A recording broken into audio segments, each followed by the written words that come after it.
World of physics आपके अपने YouTube channel United educators app में आपका स्वागत है।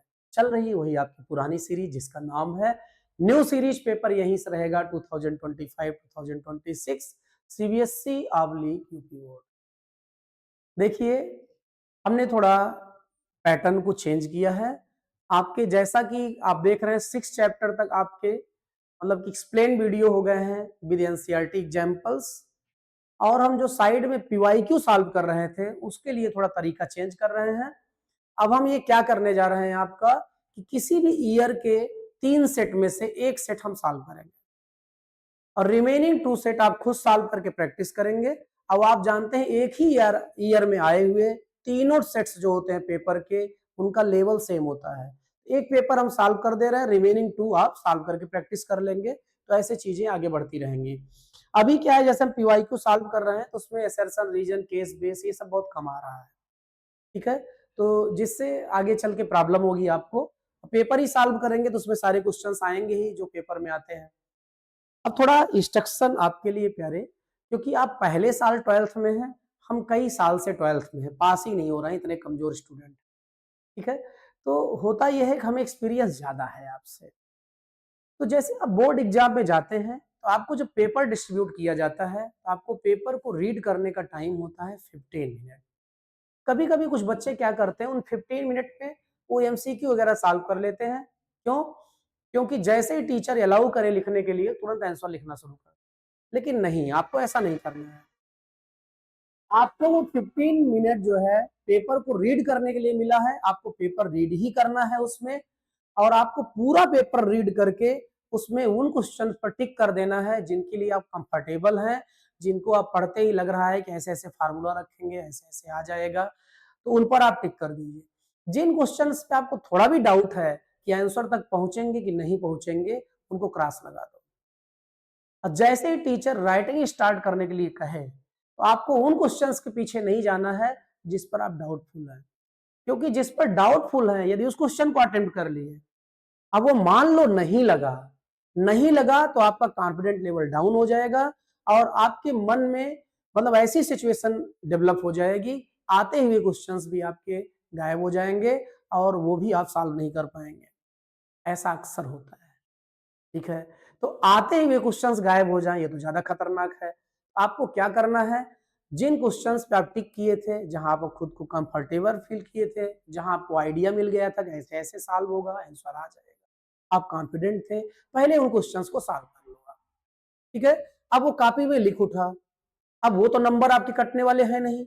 अब उन क्वेश्चन से भिड़ो जिन पर आप कॉन्फिडेंट नहीं थे, डाउटफुल थे, ठीक है। उन क्वेश्चंस के पीछे जब आप पढ़ोगे तो लग गया तो ठीक, नहीं लगा तब भी ठीक, कम से कम जो आता था वो तो आपकी कॉपी में है, वो तो नहीं जाएगा, ठीक है। तो पहले उन्हीं क्वेश्चंस को सॉल्व करना है जिनमें आप कॉन्फिडेंट हैं और कंफर्टेबल।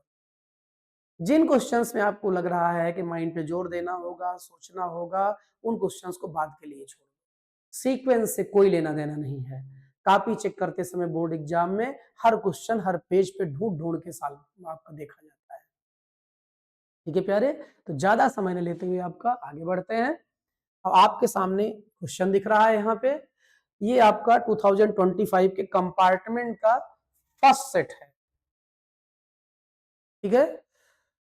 अब फिर 25 का मेन एग्जाम का फर्स्ट सेट सॉल्व कर देंगे, फिर ऐसे अपना पीछे की ओर जाते जाएंगे, 24 फिर 23 फिर 22 ऐसे, ठीक है। तो चलते हैं, यहां देखिए कि small metallic sphere yes of charge plus Q charge का एक स्मॉल मेटेलिक स्फीयर है, is placed exactly at Midway between 2 point charges. एक चार्ज है ए और ये प्लस क्यू है, और एक यहाँ पे बी पे है चार्ज, वो भी प्लस क्यू है, और इसके जस्ट मिड पॉइंट पे रखा हुआ है। और आपको ये भी देख रहे हैं कि Q is less than capital.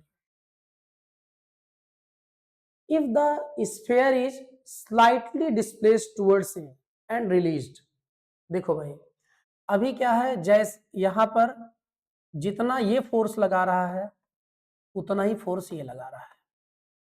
जैसे इसको आप स्लाइटली ए की तरफ लेके चले आएंगे तो आप जानते हैं यह प्रोपोर्शनल टू होता है 1/r²।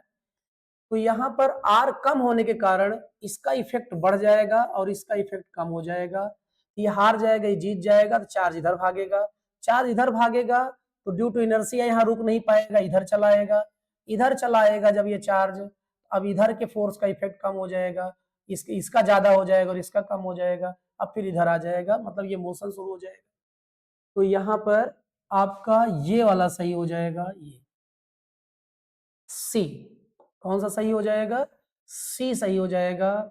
It will oscillate about its original position, oscillate करेगा अपनी ओरिजिनल पोजीशन के to and fro on state path. ठीक है, अब हम आगे बढ़ते हैं। सेकेंड क्वेश्चन देखिए, in Rutherford scattering experiment when an alpha particle of mass m1 approaches a target nucleus of charge Jd and mass m2, the distance of the closest approach d0, the energy of the particle is। देखो भाई, जो kinetic energy होती है closest distance of closest approach में, वो पूरी की पूरी पोटेंशियल में कन्वर्ट हो चुकी होती है। और पोटेंशियल एनर्जी का फार्मूला होता है 1/4πε0 Jd, और अल्फा पार्टिकल का चार्ज होगा आपका +2e और अपान गैप। अब देखें भाई, ये k की प्रोपोर्शनलिटी किस पर चली जा रही है? z। किस पर चली जा रही है? z पे। तो kinetic energy proportional to z, इसका मतलब यहाँ पर आपका ये ए वाला ऑप्शन सही हो जाएगा। कौन सा ऑप्शन सही हो जाएगा? ए वाला ऑप्शन सही हो जाएगा। ठीक है, आगे बढ़ते हैं। 3 द, हाँ एक बात और ध्यान रखिएगा कि एक नंबर के लिए आपके 2.5 मिनट होते हैं। ठीक है, तो आप 2.5 मिनट एक नंबर के क्वेश्चन के लिए लग सकता है। ठीक, उससे कम लग जाए तो अच्छा है, जो समय बचा रहेगा कॉम्प्लिकेटेड क्वेश्चन में यूज हो जाएगा। ठीक, तो the potential energy of a pair of nucleons is minimum when they are separated by about. देखो, मिनिमम पोटेंशियल एनर्जी होती है यहाँ पर 0.8 फर्मी होती है। जब आप ग्राफ ड्रा करेंगे potential energy versus r, potential energy versus r, तो आप देखेंगे 0.8 फर्मी पर ग्राफ लोएस्ट पोजीशन पे होता है नेगेटिव डायरेक्शन में। ठीक है, तो ये वहां से ये ग्राफ आपके माइंड सेट में रहेगा तो आपको याद रहेगा। अब हम आगे चलते हैं। ये 3 क्वेश्चंस हो गए आपके। अब नेक्स्ट पेज पे आ गए आप। अब इसको भी थोड़ा जूम कर लेते हैं जिससे आपको दिखे। हाँ, the figure shows the variation of maximum kinetic energy of emitted electrons as function of frequency nu of radiation incident photosensitive surface the slope। अब देखें भाई, आप प्यारे जानते हैं कि k max is equal to H nu minus h nu naught होता है। ये y इज इक्वल टू आपका mx माइनस सी से बिलोंग करता है। m is equal to h है और बराबर tan थीटा या स्लोप। ठीक है, अब the slope of the curve is Planck's constant. Slope क्या है? प्लैंक्स कांस्टेंट है। इसका ए वाला सही हो जाएगा। ठीक है, अब हम देखते हैं second. Whenever a magnet is moved either towards or away from a conducting coil, an EMF is induced whose magnitude is independent of the resistance of the coil। देखो, EMF का फार्मूला आप जानते हो -n d∅b/dt। इस फार्मूले में कहीं भी रेजिस्टेंस शब्द नहीं है, रेजिस्टेंस टर्म नहीं है, फिर यही वाला हो जाएगा, इसी से इंडिपेंडेंट होगा। ठीक, next, electromagnetic radiation used to kill germs in water purifiers. देखो, जर्म्स को किल करना है तो अल्ट्रावायलेट रेज यूज होंगी। इसका बी सही हो जाएगा। क्या यूज होंगी? Ultraviolet rays. आप प्योरीफायर देखिए, प्योरीफायर में क्या होता है आपका, एक वायलेट कलर की लाइट जलती रहती है। इसका मतलब वायलेट के नेबरिंग वाला मामला है, अल्ट्रावायलेट मामला है। कौन सा मामला है? अल्ट्रावायलेट मामला है। ठीक है, समझ रहे हैं? ये हो गया। अब हम बात करते हैं नेक्स्ट का। एक galvanometer having a coil of resistance 48 ohm, coil of resistance कितना? 48 ओम। इसका मतलब गैल्वेनोमीटर का रेजिस्टेंस कितना है? 48 ओम। सोच full scale deflection for a current 2 ampere, I G की वैल्यू है आपकी 2 ampere. It can be converted into an ammeter 0 to 10 ampere range. इसका मतलब I is equal to 10 ampere कह रहा है। It can converted. अब किसे कनेक्ट करने पे, तो वैसे हम लोग जानते हैं कि लो रेजिस्टेंस पैरेलल में कनेक्ट करते हैं यहाँ पे, तो यस की वैल्यू पूछी जा रही है। अब जरा यहाँ ध्यान दें आप, तो यहाँ पर जैसे गैल्वेनोमीटर है आपका ये, और इसमें से उतनी ही करंट जाने देनी है जिसका जितनी इसकी क्षमता है, और यहाँ से जैसे आई करंट आ रही है, तो उसमें से जो बची हुई करंट है आई माइनस आई जी, एक बहुत लो रेजिस्टेंस है उसको हमको पास करा देना है। ठीक है, यहाँ आपका किरचॉफ्स केवीएल लग जाता है, किरचॉफ्स वोल्टेज लॉ, और उसमें आप जरा देखें तो ऐसे आप लूप मान लें, तो यहाँ पर आई जी इंटू जी क्या कर रहा है? सपोर्ट कर रहा है, माइनस लिख दो। और यहाँ ये अपोज कर रहा है, यहाँ पे प्लस लिख दो, और I minus I G into S is equal to 0। तो I minus I G into S is equal to I G into G, या S is equal to I G into G upon I minus I G. I G कितना है आपका? 2 ampere है, ये 48 है, ये 10 है, ये 2 है, तो हो जाएगा 2 इंटू 48 अपॉन 10 माइनस 2 8 हो जाएगा, 8 6 जा 6 2 जा 12 ओम आ जाएगा। और कनेक्ट किस में किया जाएगा? पैरेलल में। तो इन पैरेलल 12 ओम रेजिस्टेंस, ये हो गया। ठीक है, कौन सा सेट सॉल्व किया जा रहा है आप देख रहे हैं? इस ईयर के आपको 2025 कंपार्टमेंट के रिमेनिंग 2 सेट्स आपको सॉल्व करने रहेंगे। क्वेश्चन नंबर आपका हो गया 7। आगे बढ़ते हैं, क्वेश्चन नंबर 8 की बात करते हैं। Question number 8,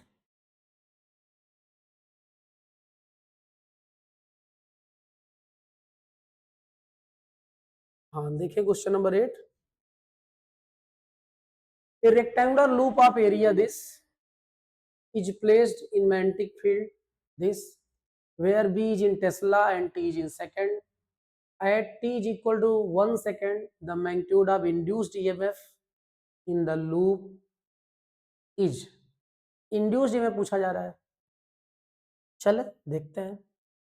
induced EMF is equal to होता है minus N D five E by D T. तो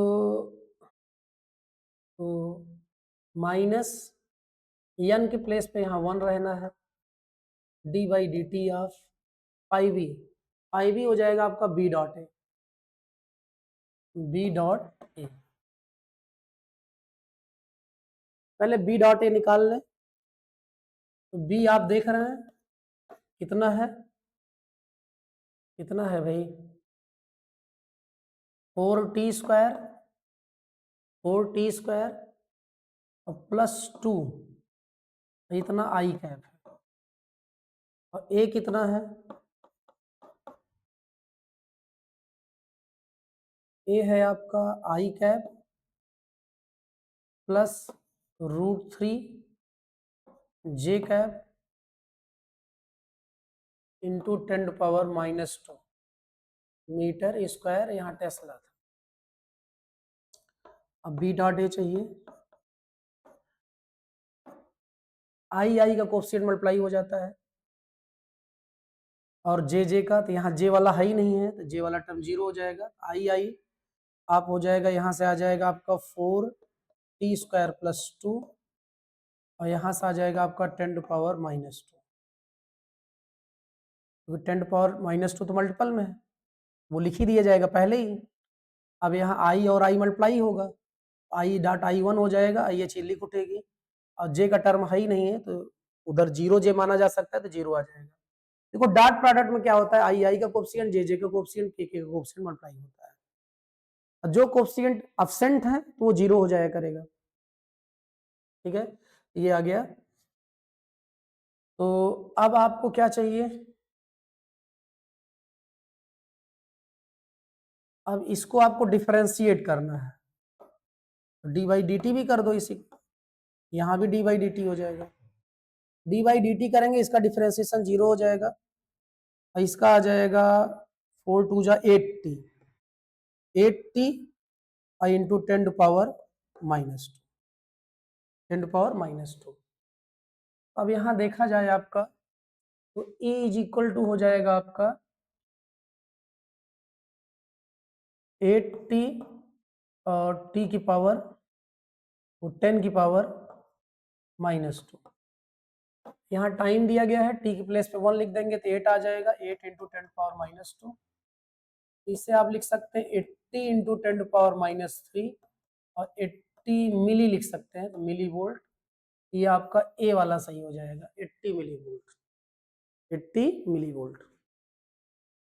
अब नेक्स्ट है, a charge q is enclosed by a spherical Gaussian surface of radius r. If the radius is doubled, then the total electric flux through the surface. देखिए total electric flux according Gauss theorem को जो formula है वो ये है, इस फार्मूले में कहीं आपका गॉसियन सरफेस के शेप की बात नहीं हुई है, तो गॉसियन सरफेस के शेप को आप डबल ट्रिपल 4 टाइम्स कुछ भी कर दे कोई फर्क नहीं पड़ता है, तो ये रहेगा रिमेन्स द सेम, बी सही हो जाएगा। तो a charge q is enclosed by a spherical Gaussian surface of radius r if the radius is double, हाँ यही हो जाएगा। ठीक है, अब हम आगे बढ़ते हैं।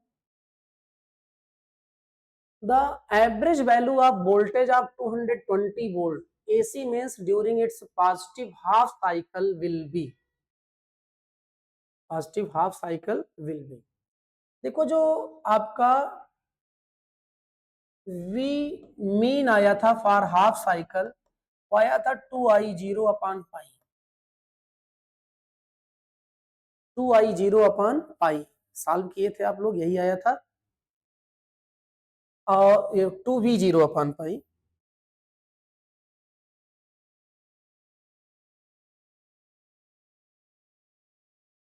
To V zero upon pi. अब यहाँ ये जो वैल्यू दी जाती है ये वाली वैल्यू, ये VRMS वैल्यू होती है। कौन सी वैल्यू होती है? VRMS।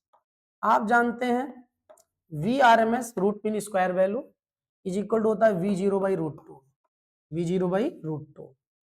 यहां से आपका V0 इज इक्वल टू आ जाएगा रूट टू VRMS या रूट टू और 220। ठीक है, यहाँ आप 2 लिख दो और V0 की जगह पे क्या हो जाएगा आपका रूट टू और 220। अब पाई की वैल्यू 22 बाई 7 है तो 7 ऊपर चला जाएगा। ठीक है, इसको सॉल्व कर दिया जाए, आ जाओ भाई साहब। अब यहाँ पर देखें आप 220 है into 7 into 2 into 1.414 equal to divided by 22 equal to 197.96, ये सही हो जाएगा। ठीक है, अब आपके मन में आ सकता है सर हमें कैलकुलेटर नहीं अलाउ होगा, थोड़ा हमें वो जल्दी सॉल्व करना है, बाकी आप बड़ा भाग तो कर ही लेंगे।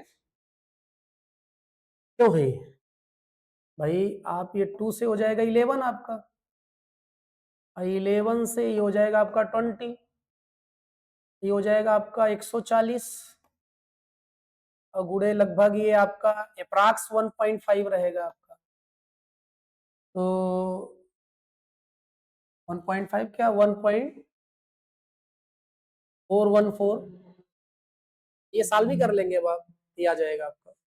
कैलकुलेटर आप नहीं भी यूज करते तब भी। हाँ आगे देखें, two parallel beams of proton moving in the same direction will attract each other. अब देखें जरा,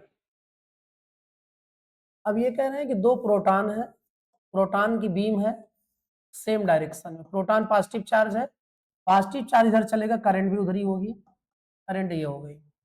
और करंट सेम डायरेक्शन में होती है पैरेलल वायर्स में, तो वैसे सेम रहे तो क्या होना चाहिए, रिपल्सन होना चाहिए, लेकिन यहाँ उल्टा होता है, पढ़ाते समय बताया गया था, अट्रैक्शन होगा। क्या होगा, तो ये हो जाएगा आपका अट्रैक्ट ईच अदर, ये सही हो जाएगा।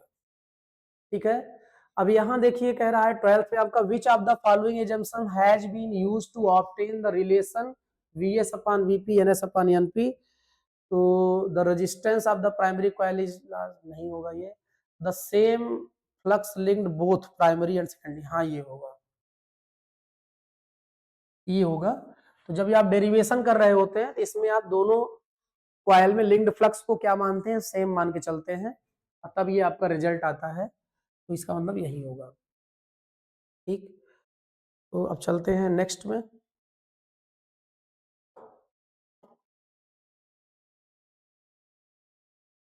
एसर्शन रीजन के इंस्ट्रक्शंस आपको पढ़ लेने हैं, क्योंकि इंस्ट्रक्शन में कभी कभी सीबीएसई खेल कर सकती है, ये चेक करने के लिए कि आप पेपर को सही से रीड करते हैं कि नहीं करते हैं।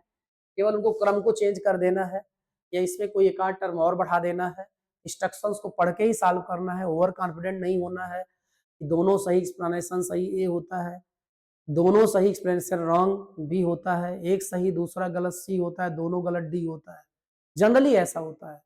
लेकिन इसमें फ्लक्चुएशन किया जा सकता है, ये चेक करने के लिए कि आप लापरवाह तो नहीं हो गए। तो प्यारे इसको रीड करना जरूरी है, लेकिन अभी वही लिखा है जो आप जानते हैं। तो अब हम बात करते हैं यहाँ पे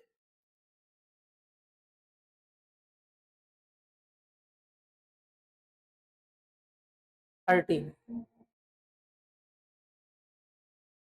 the image of an object placed between f and 2f from A convex lens can be seen on screen.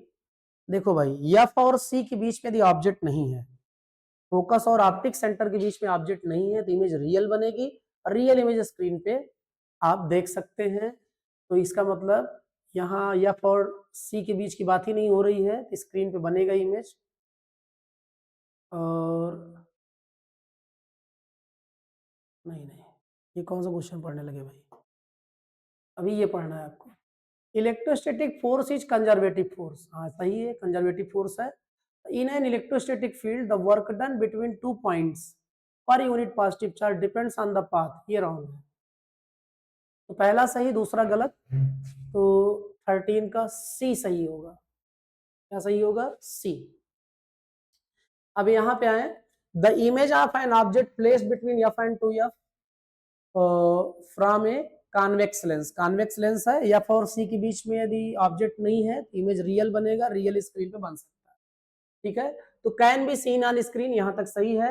If the screen is removed image is not form, ये रॉन्ग हो गया, ये रॉन्ग हो गया, क्योंकि आप स्क्रीन रिमूव कर देंगे इमेज तो बनेगा ही। ठीक है, और फिर ये रॉन्ग, अगला क्या कह रहा है, rays from a given point on the object placed between f and 2f after passing through a convex lens do not converge on a point in space. Converge नहीं होगा तो रियल इमेज बनेगा कैसे, तो कन्वर्ज हो ही रहा है तभी रियल इमेज बनेगा, इसका मतलब ये भी रॉन्ग हो गया। दोनों रॉन्ग हो गए, तो फिर आपका डी ऑप्शन सही। कौन सा, डी ऑप्शन सही है। अब आ जाते हैं आप 15 पे। In process of photoelectric emission using a monochromatic light, all emitted electrons do not have the same kinetic energy, सही है। देखिए, आप एक ही टीचर पढ़ाने वाला होता है, क्लास में बैठे हुए सारे बच्चे बराबर नंबर नहीं स्कोर करते हैं, इसका मतलब सबकी काइनेटिक एनर्जी सेम नहीं होती।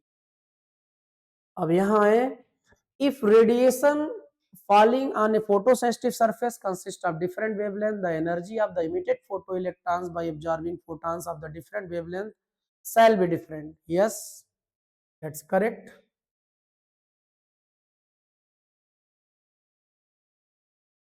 दोनों सही हैं, लेकिन एक्सप्लेनेशन नहीं है, तो बी होना चाहिए। यहाँ सही दोनों है, ठीक है, लेकिन इसका एक्सप्लेनेशन ये नहीं है, इसका एक्सप्लेनेशन ये नहीं है। ठीक है। तो आगे बढ़ते हैं।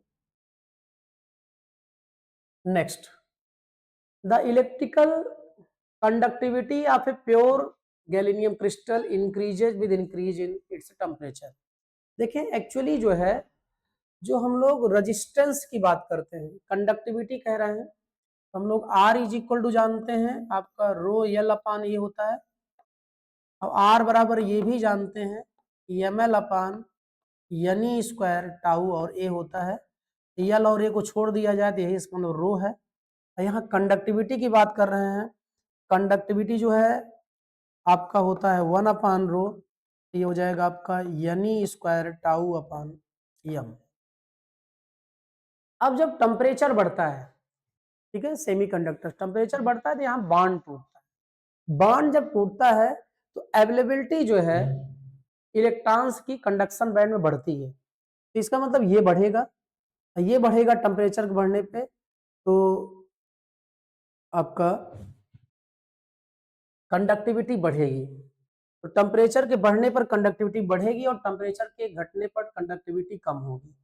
यहाँ क्या बोला जा रहा है, the electrical conductivity of a pure gallium crystal increases with increase in temperature, सही है। The number of electron excited by the thermal excitation from the valence band to the conduction band in a semiconductor increases with increase in temperature। अभी हम यही बात ही कर रहे थे यहाँ पे कि आपका बैलेंस बैंड बांड टूटने लगता है टेम्परेचर बढ़ने पे, बांड टूटेगा तो बैलेंस बैंड से भागेगा इलेक्ट्रॉन, भाग के जाएगा कंडक्शन बैंड में और वो अवेलेबल होगा अदर से बांड बनाने के लिए। इसका मतलब अब वो एक्सटर्नल इलेक्ट्रिक फील्ड से प्रभावित होगा और करंट में रोल प्ले करेगा, एज ए कैरियर काम करेगा। तो फिर ये दोनों सही है, दोनों सही हैं तो फिर ए हो जाएगा। ठीक है, आगे बढ़ते हैं। अब आगे बढ़ के हम लोग आ गए यहाँ पे, इसको भी थोड़ा ज्यादा बड़ा कर लेते हैं कि आपको तो देखना है। ठीक है, बी पार्ट शुरू हो गया है, 2 मार्क्स के क्वेश्चंस आने शुरू हो गए हैं। हाँ, the work function of A caesium is 2.14 electron volt. Work function को हम लोग फाइन आर्ट से डिनोट करते हैं और ये है 2.14 इलेक्ट्रॉन वोल्ट, या हम इसे 2.14 into 1.6 into 10 to power -19 joule कह सकते हैं। Find the threshold frequency of the CGM. Threshold frequency तो phi naught is equal to आप जानते हैं H nu naught, H nu naught is equal to हो जाएगा आपका 2.14 into 1.6 into 10 to power -19 upon H की वैल्यू होती है आपकी 6.63 इंटू 10 टू पावर -30। ठीक है, अब इसको आप सॉल्व कर देंगे तो ये हो जाएगा आपका 10 टू पावर -19 प्लस 34 पावर में, और रिमेनिंग सॉल्व कर देते हैं। आ जाइए भाई साहब, यहाँ पर है आपका 2.14 into 1.6 is equal to divided by 6.63 equal 0.5164 into, अब ये हो जाएगा आपका 0.5164 इंटू 10 टू पावर 34 है, ये हो जाएगा आपका 15, क्या हो जाएगा 15, या 5 into 5.164 into 10 to power 14 frequency है हर्ट्ज। ठीक है, अब इतना हो गया।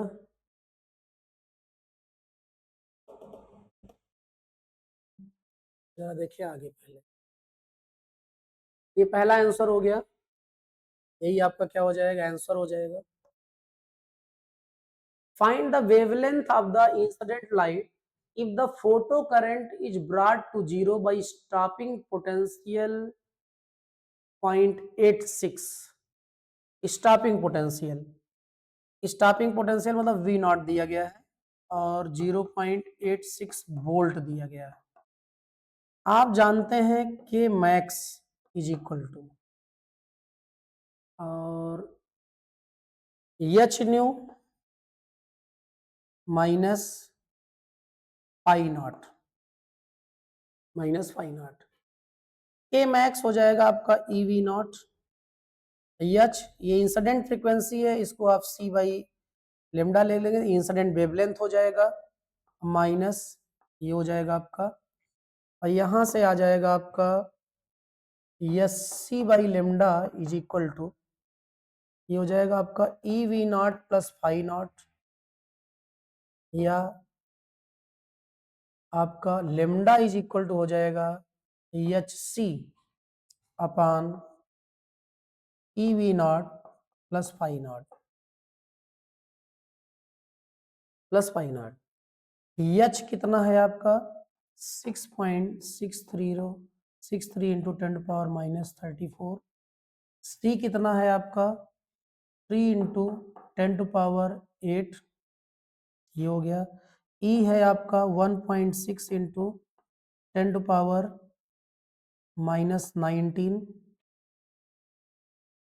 और फाई नॉट है आपका, फाई नॉट आपका है, कहाँ गया अभी निकाले थे आप लोग, फाई नॉट है आपका प्लस 5.164 इंटू 10⁻14। वैसे ये लिखना उतना ज्यादा ठीक नहीं रहेगा,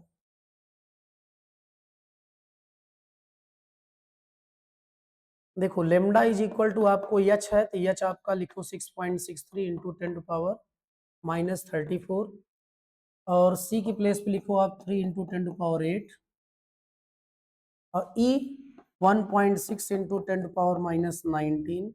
वी नॉट 0.86 था शायद, 0.86 प्लस फाई नॉट अभी आप लिख रहे थे तो वहां पर आपका कितना दिया गया था 2.14, तो 2.14 इंटू 1.6 इंटू 10⁻⁻19। आप सोच रहे होंगे सर यहाँ भी तो सॉल्व कर सकते थे, थोड़ा आपको समय कम लगाना था।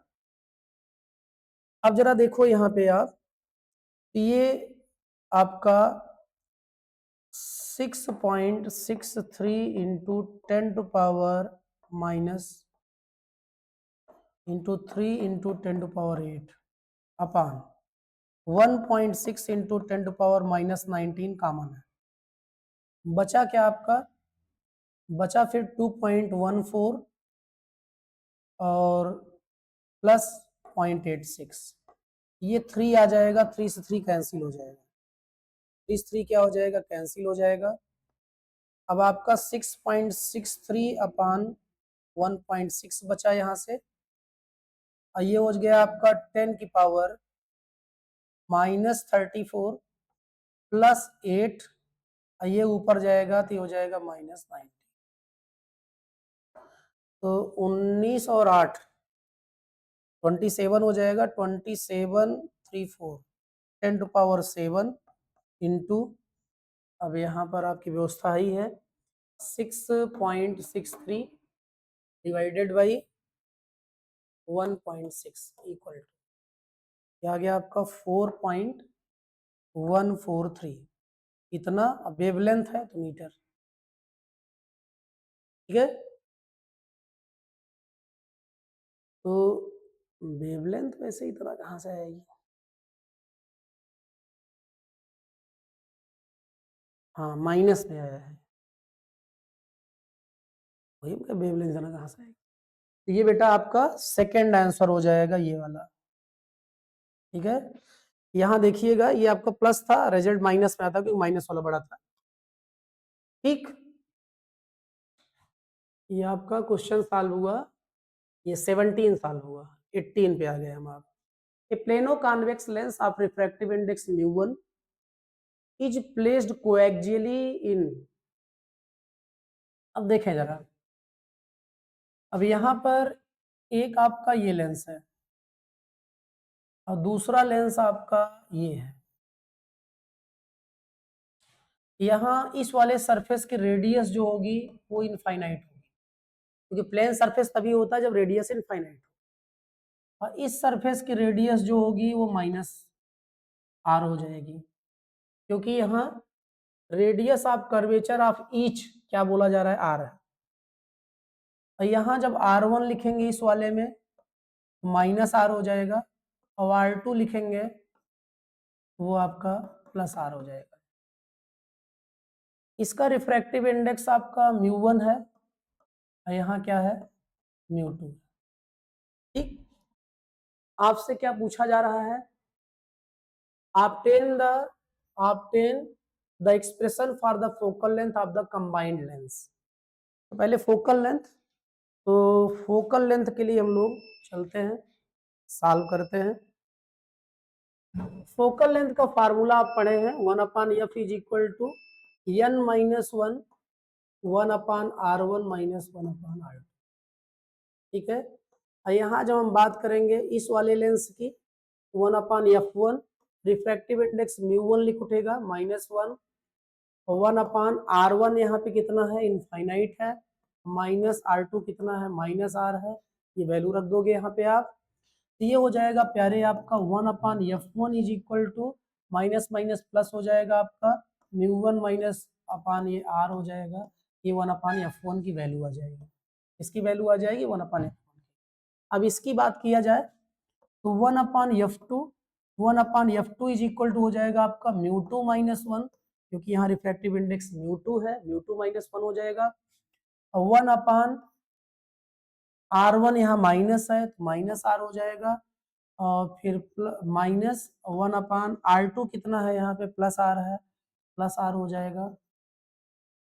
तो एक्चुअली आपका 1/f2 इज इक्वल टू होगा, माइनस कॉमन हो जाएगा और ये हो जाएगा μ2 माइनस 1, और यहाँ आ जाएगा आपका एक ही चीज रिपीट रहेगी दो बार तो 2/r हो जाएगा। ठीक है, या इसे हम लोग लिख सकते हैं क्या, 1 माइनस μ2 अपान r, या 2 माइनस 2μ2 अपान, फोकल लेंथ चाहिए, कंबाइन फोकल लेंथ का फार्मूला होता है 1/f is equal to 1/f1 plus 1/f2।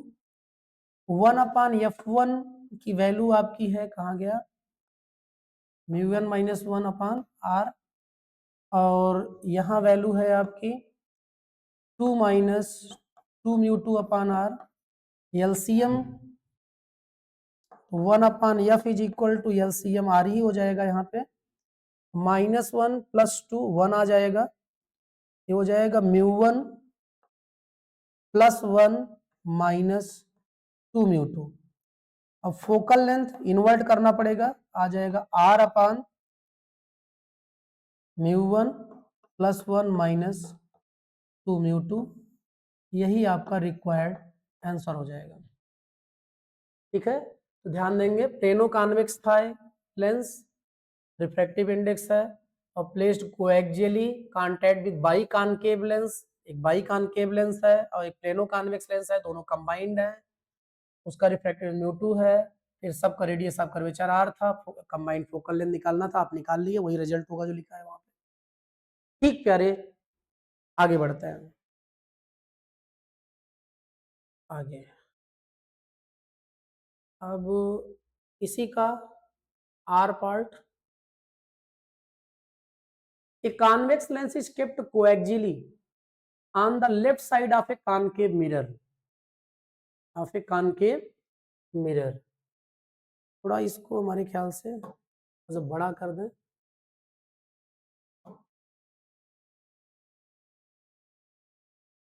नहीं होंगे बड़े। A convex lens kept coaxially on the left side of a concave mirror at a distance 5f. At a distance 5f. अब suppose करो ये कोएक्सियली मतलब एक्सिस सेम है, 1 2 3 4 5। ठीक है, यहाँ आपका कॉनकेव मिरर है। क्या है? कॉनकेव मिरर है।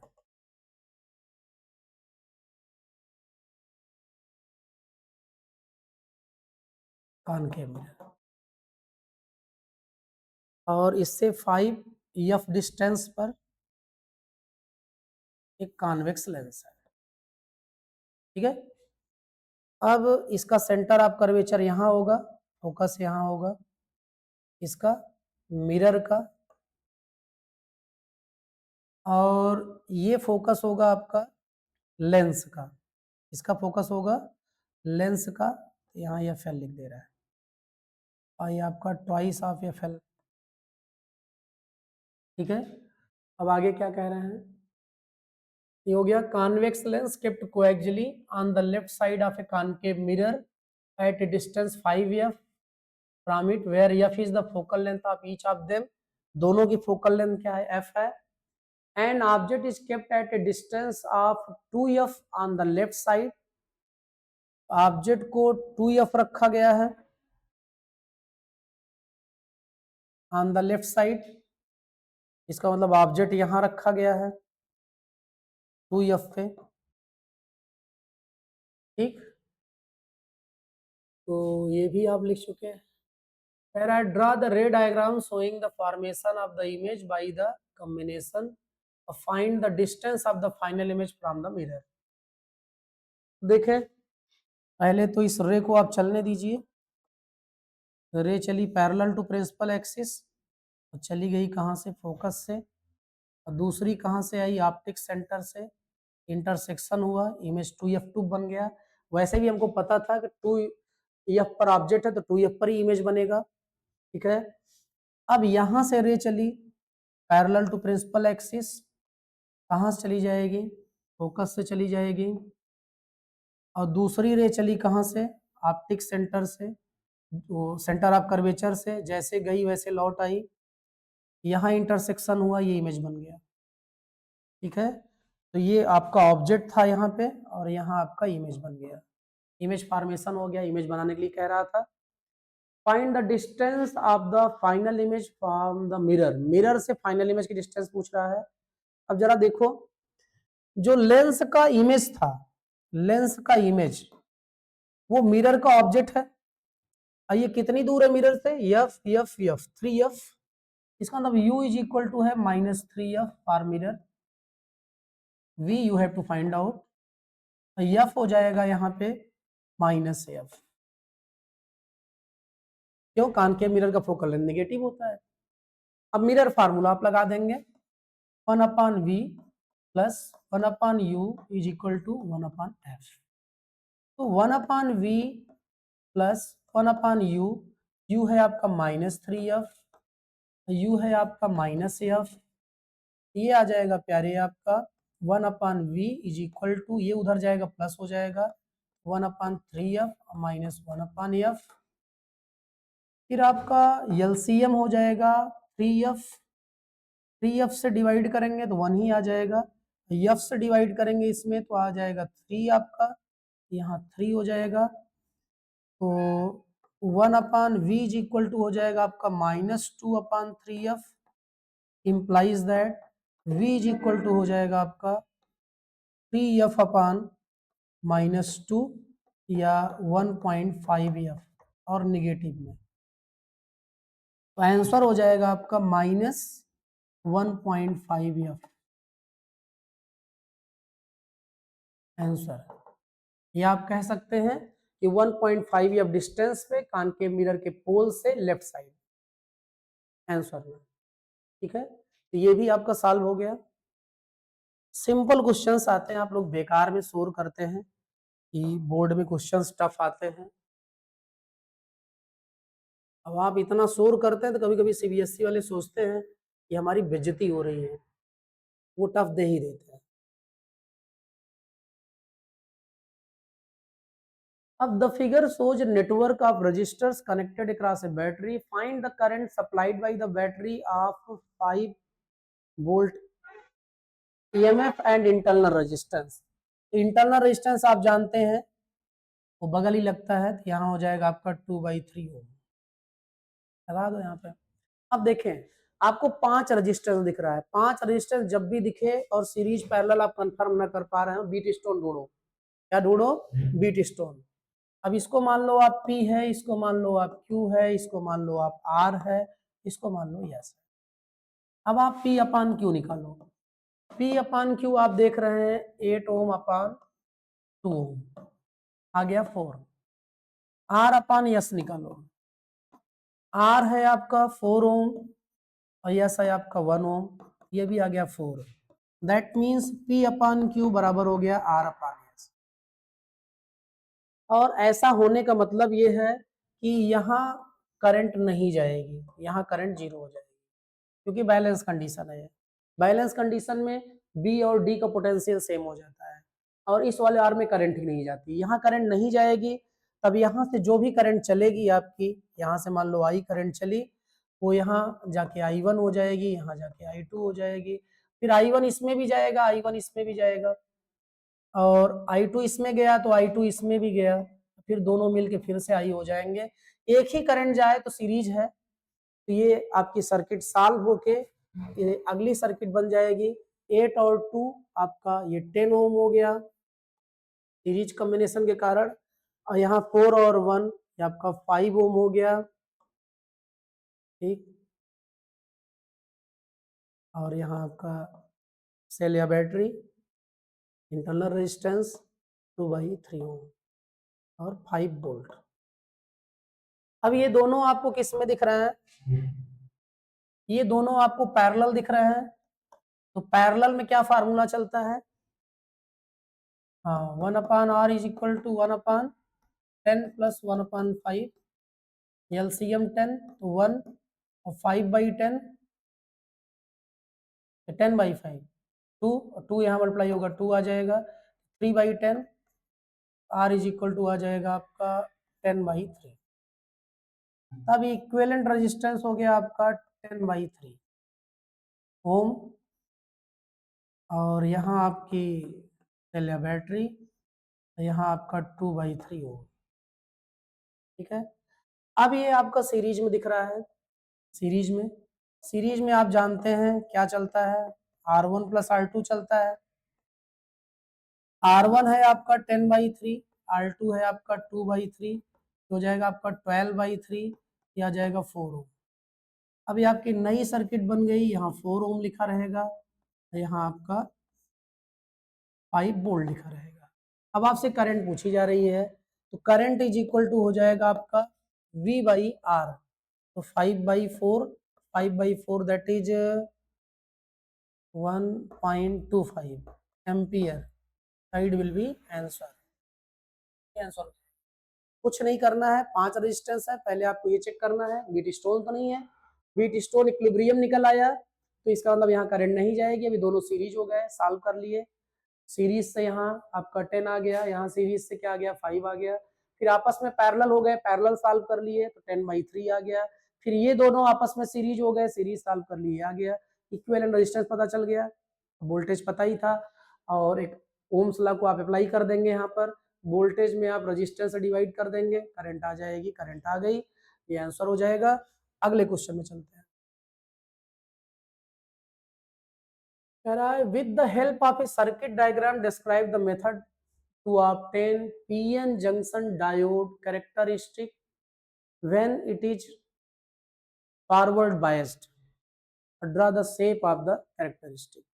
देखें पीएन जंक्शन डायोड का सिंबल ये होता है, ये है, और यहाँ पर हम लगा देंगे वोल्ट मीटर, जिससे हमको फॉरवर्ड बायस वोल्टेज पता चलता रहेगा। फिर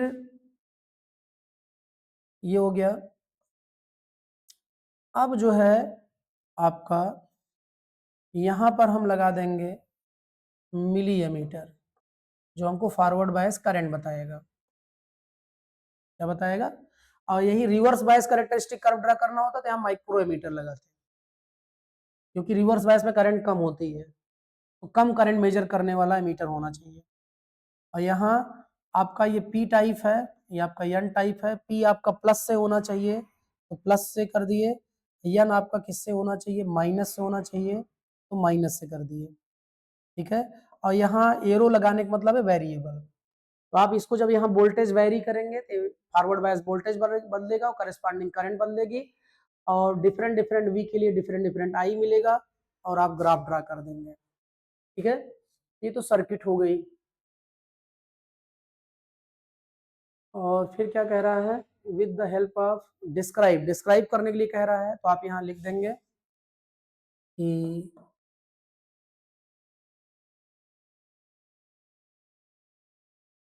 जब तक जो है, मतलब कि when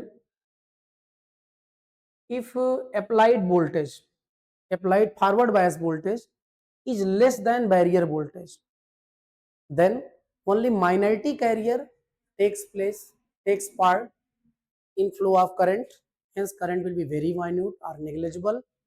But if applied forward bias voltage is greater than barrier voltage, then majority carriers also participates in transferring charge from one place to another, hence we get current in a large magnitude.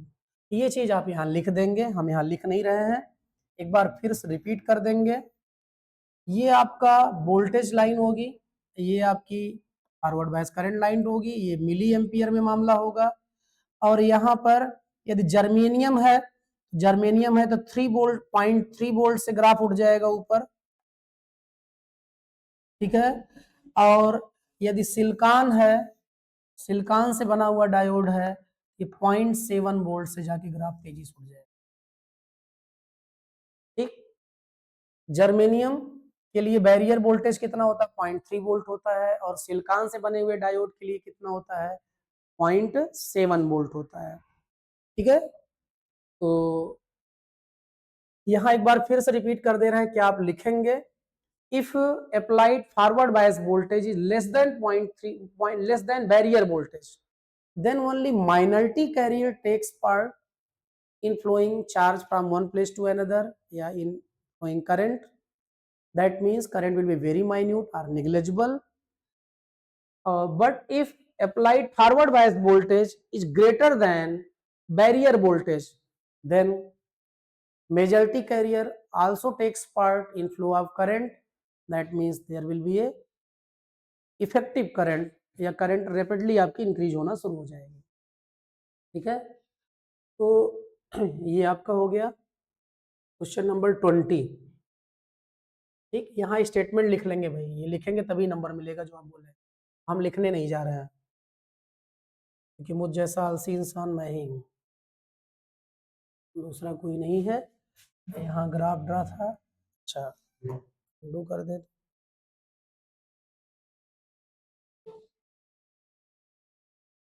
ठीक। अब next question देखें आप, light of wavelength 640 nanometer incident on the slits in a Young's double slit experiment produces an interference pattern of fringe width. This calculate the wavelength of light which produce pattern fringe width this. इसका मतलब वो wavelength पता करना है जिसके लिए ये मामला हो, तो इसको सॉल्व कर दे रहे हैं। ये आपका यही इतने में सॉल्व कर दे रहे हैं, यहाँ पर आपका क्वेश्चन नंबर 21 सॉल्व कर दे रहे हैं। देखो यहाँ लेमडा 1 दिया गया है आपका 640 नैनोमीटर, लेमडा 2 पूछा जा रहा है, और फ्रिंज विड्थ दी गई है आपकी 7.2 मिलीमीटर, और कहा जा रहा है कि 8.1 मिलीमीटर फ्रिंज विड्थ पाने के लिए वेवलेंथ क्या होनी चाहिए। तो फ्रिंज विड्थ का फार्मूला आपके पास होना चाहिए, आप बीटा इज इक्वल टू जानते हैं लेमडा डी बाई डी, ठीक है। यहाँ आप यंग्स डबल स्लिट एक्सपेरिमेंट का एपर्टस नहीं चेंज कर रहे हैं, इसका मतलब डी बाई डी क्या होगा, कांस्टेंट ही होगा। डी बाई डी जब कांस्टेंट होगा तो मेरे प्यारे बी की प्रोपोर्शनलिटी चली बीटा चली जाएगी, बीटा की प्रोपोर्शनलिटी किस पर, लेमडा पर। ये हो जाएगा आपका B2 upon B1 is equal to lambda 2 upon lambda 1। तो ये हो जाएगा आपका लेमडा 2 is equal to B2 lambda 1 upon B1। तो यहां से आपका लेमडा 2 इज इक्वल टू B2 कितना है 8.1 mm है, B1 कितना है 7.2 mm है, ठीक है। लेमडा वन कितना है 640 नैनोमीटर है, मिलीमीटर से मिलीमीटर कैंसिल हो जाएगा और ये हो जाएगा आपका पॉइंट से पॉइंट हट जाएगा और 9 8 जा 9 जा और 8 8 जा और ये हो जाएगा 720 nanometre. That will be answer, 720 nanometre answer हो जाएगा क्वेश्चन नंबर 20 का। क्वेश्चन नंबर 20 का आगे बढ़ते हैं। क्वेश्चन नंबर कौन सा था ये 21 था, ठीक है छूट गया। Question number 22, define the electric flux, define the electric flux. देखिए बेटा आपका इलेक्ट्रिक फ्लक्स का फार्मूला होता है E डॉट ए, ठीक है। तो आप डिफिनेशन दे सकते हैं कि dot product of electric field vector and area vector known as electric flux, known as electric flux. अब it is a scalar or vector, dot product है तो स्केलर ही होगा, ठीक है स्केलर हो जाएगा, ठीक। या डिफिनेशन लिख सकते हैं total number of electric field lines passing normal to the surface known as electric flux, ठीक है। और नहीं तो आप dot product of electric field vector and area vector known as electric flux दोनों लिख सकते हैं, नंबर दोनों पे मिलेगा आपको। और डॉट प्रोडक्ट है तो स्केलर ही होगा, तो स्केलर रिजल्ट हो गया दूसरा वाला क्वेश्चन का। तो आप इतना सॉल्व कर चुके हैं, अब आगे बढ़ते हैं। A point charge q is kept at a distance d/2 directly above the center of a square of side d, center of the square of side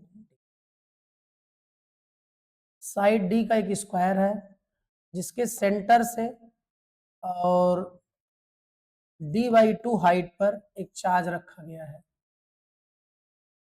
और वो चार्ज है स्मॉल क्यू, ये दिया गया है। Use Gauss law to obtain the expression for the electric flux through the square. अब देखो Gauss law use करना है, गॉस लॉ मेरे प्यारे हम यूज करेंगे तो गॉस लॉ आपका कहता है phi is equal to 1/ε0 q net. लेकिन कब, ये क्लोज सरफेस के लिए लॉ है, किसके लिए है क्लोज सरफेस के लिए है, यदि एक ही स्क्वायर होगा तो क्लोज सरफेस नहीं होगा, ठीक है। अब हम सपोज कर रहे हैं कि अब जैसे एक क्यूब ले लें, क्या ले लें क्यूब, अब क्यूब का हर फेस स्क्वायर होगा तो उसका मान लो फ्लोर जो है ये स्क्वायर है। अब फ्लोर के डायगोनल के इंटरसेक्शन पॉइंट के मिड पॉइंट से जब आप d/2 जाएंगे इसका मतलब हाइट का हाफ गए हैं, इसका मतलब डायगोनल के इंटरसेक्शन पॉइंट पे हैं आप, इसका मतलब ये हुआ कि चार जो है सेंटर पे है क्यूब के, तो चार सेंटर पे है, बल्ब सेंटर पे होगा कमरे के तो दोनों फर्श और छत और चारों दीवारों को लाइट बराबर जाएगी, यहाँ भी फ्लक्स सबको बराबर जाएगा। तो इसका मतलब किसी एक फेस से लिंक्ड फ्लक्स क्या हो जाएगा, 6 फेस है तो 6 फेस है तो एक फेस से लिंक्ड फ्लक्स हो जाएगा 1/6 q/ε0,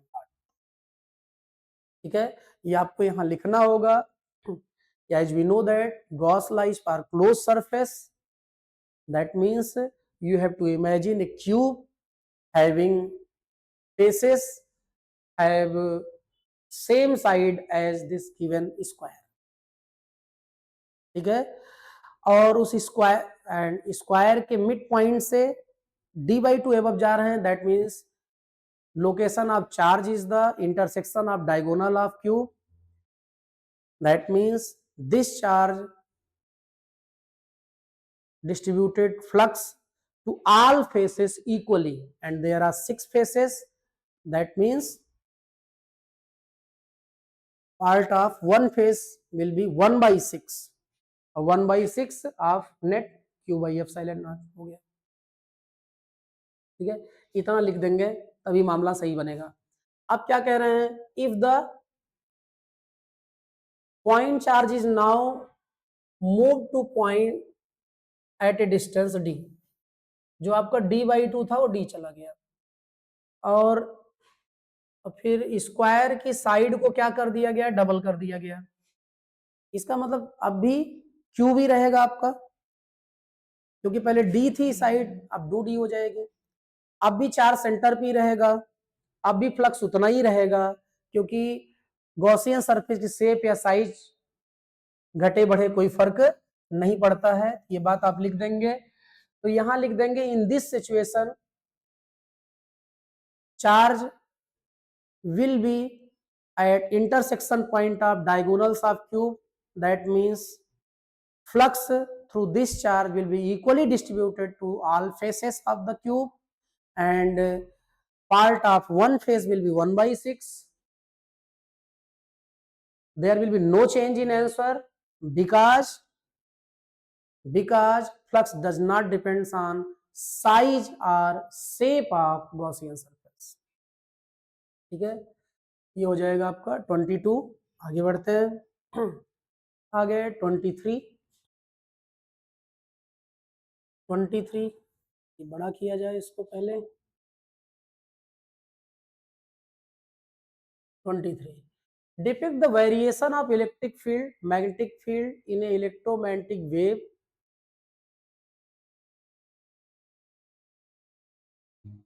क्वेश्चन आपको दिख रहा है, दिखना ही चाहिए। डिपिक्ट द वेरिएशन ऑफ मतलब आपको शो करना है, चले शो करते हैं। अब ये आपका जेड डायरेक्शन में वेव जा रही है, wave as it propagates along Z axis, Z direction जा रही है, और depict the variation of electric and magnetic field in an electromagnetic wave. ठीक है, ये जेड है, ये आपका होना चाहिए एक्स एक्सिस होनी चाहिए इसे, और इसे होना चाहिए आपका वाई एक्सिस। ठीक है, अब आप कह सकते हैं कैसे, आप कॉपी में, कहा कॉपी में जब आप यक्स ड्रा करते हैं तो ऐसे ड्रा करते हैं, ये वाई होता है आपका, ये जेड होता है। तो आप ध्यान देंगे ये यक्स है, ये वाई है, ये जेड है। हम यक्स पकड़ लिए, अब जेड लेगा इधर, जेड देखो इधर चला गया, तो यक्स इधर गया, वाई इधर गया। अब ऐसे लाइन तो खींच नहीं सकते हैं, इधर ले रहे हैं। ठीक है, अब इधर आपका इसके पैरेलल इलेक्ट्रिक फील्ड वेक्टर और इसके parallel magnetic field vector oscillate करता है।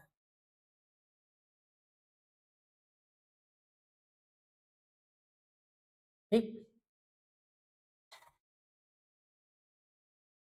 और इसके लिए आपको इसके पैरेलल लगे ऐसा करना होगा। अब ज्यादा कुछ नहीं करना होगा, ये आपका इलेक्ट्रिक वेक्टर जब ड्रा होगा तो एक्स एक्सिस के पैरेलल ड्रा होगा। यहाँ थोड़ा मामला गड़बड़ हुआ, मान लो यहाँ से गई एक्सिस,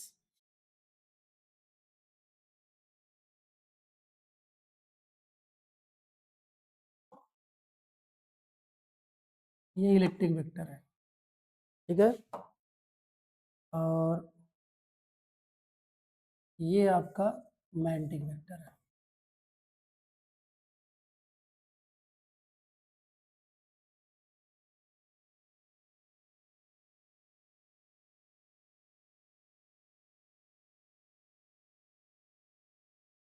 ठीक, ये पहला काम हो गया आपका। अब क्या कह रहे हैं,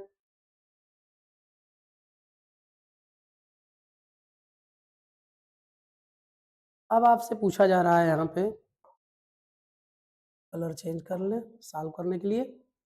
इन a plane electromagnetic wave in free space the electric field oscillate according sine curve.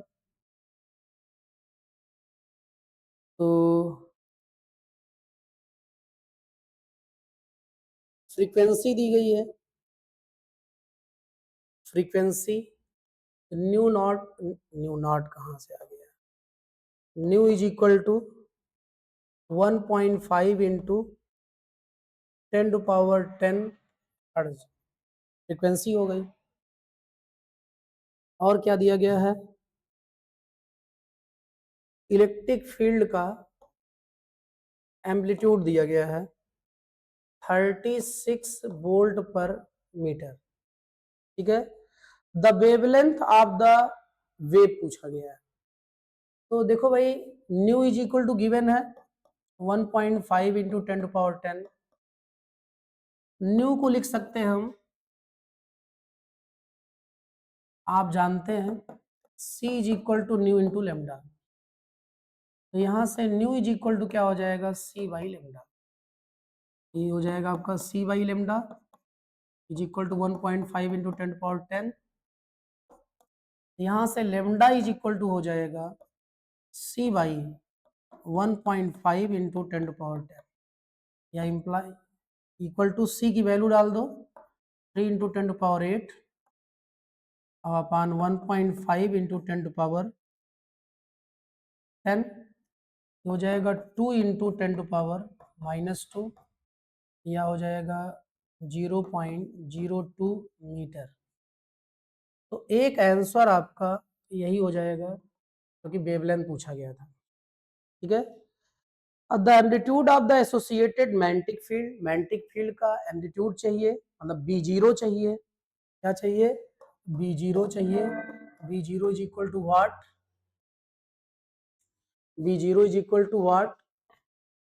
तो मेरे प्यारे जो है अब E0 आपके पास है, B0 चाहिए, आप जानते हैं E0 upon B0 is equal to C होता है, या B0 C is equal to E0 हो जाएगा, या B0 इज इक्वल टू हो जाएगा आपका E0 बाई C। और E0 कितना है 36 है, C कितना है 3 इंटू 10⁸8। ये आ जाएगा 3, ये हो जाएगा 12 और ये हो जाएगा आपका 10⁻−8। इसे हम लिख सकते हैं 1.2 इंटू 10⁻−7 टेस्ला। दूसरा आंसर आपका ये हो जाएगा। ठीक है, तो क्वेश्चन नंबर 23 आपका सॉल्व हो गया। आगे बढ़ते हैं 24 देखते हैं, क्या टाइम हुआ है 7:05, चलने दे अभी। 24 right the 3 postulates of Bohr's model of hydrogen atom. देखो भाई तीनों पोस्टुलेट आनंद सिंह लिखेंगे नहीं, बोल दे रहे हैं। ठीक है, तो फर्स्ट पोस्टुलेट इनका ये है कि inside the atom there are a tiny centered solid core known as nucleus in which approx whole mass and whole positive charge concentrated, around which electrons revolves in their non-radiating specified orbits। ठीक है, फिर से ध्यान देंगे कि inside the atom there are a tiny centered solid core in which whole positive charge and approx whole mass of the atom is concentrated, known as nucleus, and inside the atom around nucleus there are a major hollow space in which electrons are revolves around nucleus in their non radiating specified orbits। पहला हो जाएगा। दूसरा, in non-radiating specified orbits, angular momentum of electron will be equal to integral multiple of h upon 2 pi, where h is the Planck's constant, n is the principal quantum number। ठीक है, अब फिर इनका तीसरा है कि when electron jumps from outermost orbit to its innermost specified orbit, then it emits photon। Emits photon, और ये E1 minus E2 is equal to H nu. E1 outer orbit है, ये आउटर है, ये बात ध्यान दीजिएगा, ये इनर ऑर्बिट है, ठीक है। ये तो हो गए बोर्स के तीनों postulate. So that in this model the frequency of the revolution of the electron in its orbit is the, देखो फ्रीक्वेंसी इज इक्वल टू आप जानते हैं 1/t होता है, और टाइम इज इक्वल टू आप जानते हैं टाइम पीरियड है, ये हो जाएगा आपका 2πr/v। क्यों? क्योंकि टाइम पीरियड मतलब एक राउंड पूरा करने का समय, तो टाइम बराबर डिस्टेंस अपॉन स्पीड होता है, एक राउंड पूरा करने में 2πr चलेंगे, 2πr/v हो जाएगा, तो v चला गया ऊपर, अपान हो गया 2πr, ठीक है। और ये प्रूफ करना है, तो आप जानते हैं v प्रोपोर्शनल टू 1/n होता है, इसे हम लिख सकते हैं v is equal to k/n, ठीक है। और हम ये भी जानते हैं r proportional to n square होता है, हम इसे लिख सकते हैं r is equal to cn square. यहाँ c प्रोपोर्शनलिटी कांस्टेंट है, वहाँ k प्रोपोर्शनलिटी कांस्टेंट है, तो v की जगह पे आ गया आपका k/n, 2π है ही है, और r की जगह पे हो गया आपका cn स्क्वायर, ये आ गया आपका k/2πc/n3, ये फ्रीक्वेंसी बराबर आ गया, और ये सब कांस्टेंट है, इसका मतलब न्यू प्रोपोर्शनल हो गया n3, 1/n3 के। आपको यही प्रूफ करना था, प्रूफ हो गया, ठीक। तो इसमें भी कोई प्रॉब्लम नहीं होनी चाहिए। आगे बढ़ते हैं, आगे बढ़ते हैं, question number 25, question number 25। A 20 microfarad capacitor is connected to 120 volts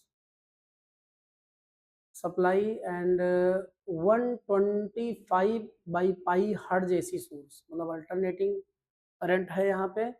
find the capacitive reactance, तो यहाँ पर ऐसा किया जाए, क्वेश्चन नीचे ऊपर सॉल्व किया जाए। हाँ जरा ध्यान दें, ए 20 माइक्रोफेरेड कैपेसिटर, तो C इज इक्वल टू है 20 माइक्रोफेरेड या 20 इंटू 10⁻⁻6, ठीक है। ये जो दिया रहता है यहाँ पे, ये VRMS वैल्यू होती है, VRMS है root mean square value of voltage, 220 volt है, और फ्रीक्वेंसी दी गई है, तो फ्रीक्वेंसी को यहाँ हम F लिख दे रहे हैं, ये है 125 बाई पाई हर्ट्ज, ठीक है, इतना दिया गया है आपको। अब आपसे कह रहा है find the capacitive reactance and the peak value of current in the circuit. पहले कैपेसिटिव रिएक्टेंस निकालते हैं, तो फर्स्ट पार्ट हम लोग सॉल्व कर रहे हैं, XC इज इक्वल टू होता है 1/ωc या 1/2πfc या 1/2π, F की वैल्यू कितनी है 125 बाई पाई, C कितना है आपका 20 इंटू 10⁻⁻6, पाई से पाई कैंसिल हो जाएगा, पाई से पाई कैंसिल हो जाएगा, 10⁻6 ऊपर चला जाएगा, 1 2 3 4 6, ये हो जाएगा अपान 125 टू जा 250 टू जा 500, और एक जीरो पहले से है, ये आप T0 यहाँ कैंसिल कर दें, अब 5 से 200 ओम आ गया, एक आंसर आपका हो गया 200 ओम, ठीक है, कितना हो गया 200 ओम हो गया एक आंसर आपका। इसी में क्या पूछ रहे हैं आपसे, पीक वैल्यू ऑफ, तो I0 आपसे पूछा जा रहा है, I0 आपका हो जाएगा V0 upon XC। Ohm's law देखा जाए तो V0 हो जाएगा आपका, आप VRMS is equal to V0 by √2 जानते हैं, तो V0 इज इक्वल हो जाएगा √2 VRMS, या √2 VRMS कितना है आपका 220 है, ये हो जाएगा आपका √2 220 अपान XC, आप 200 निकाल चुके हैं। ठीक, एक जीरो से एक जीरो कैंसिल हो जाएगा, 2 10 जा 11 जा 1.1 √2 एम्पियर, ये आपका दूसरा आंसर हो जाएगा, मतलब इसी का फर्स्ट का सेकेंड आंसर।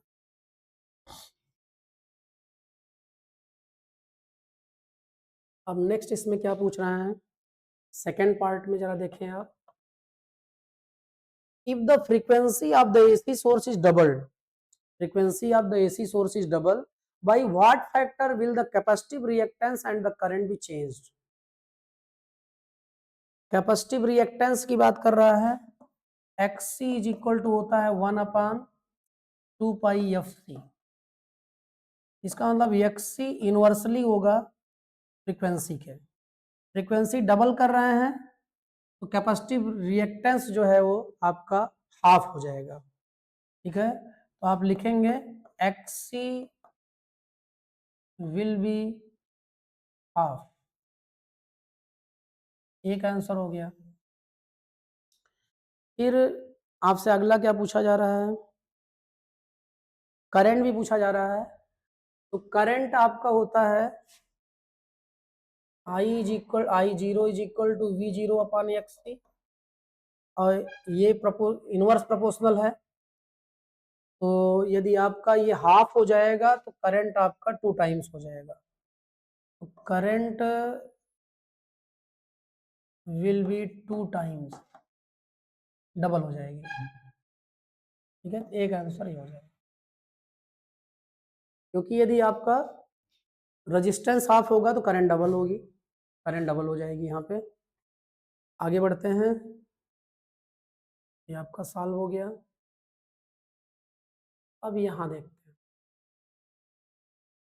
हैं, an electron of mass, electron का मास है ये, चार्ज है ये, स्पीड है ये, मैग्नेटिक फील्ड है ये, पूछा जा रहा है the radius of the circular path. आप R इज इक्वल टू जानते हैं mv अपॉन क्यूब,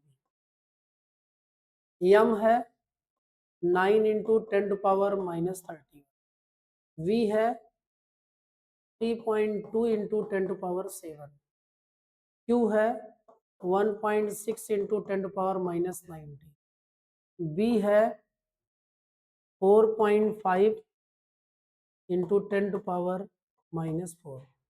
सब MKS में दिया गया है, कोई प्रॉब्लम नहीं है। ये आपका 2 टाइम्स जाएगा, ये भी आपका 2 टाइम्स जाएगा, 2 2 जा 4 हो जाएगा, 10⁻⁻31 प्लस 7 प्लस 19 और प्लस 4, सॉल्व कर लेंगे तो 4, ये 19 4 23 23 7 30, 30 तो हो जाएगा आपका 10⁻⁻1 या 0.4 मीटर, क्या हो जाएगा 0.4 मीटर। अब देखें 4 तो आ ही गया था, 2 2 जा 4 आपका मेरे प्यारे।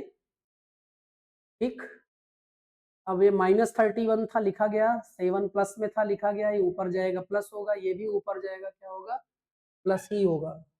19 4 23 23 7 30 30 -31 में 30 माइनस होगा तो आपका 10⁻⁻1 ये आ जाएगा।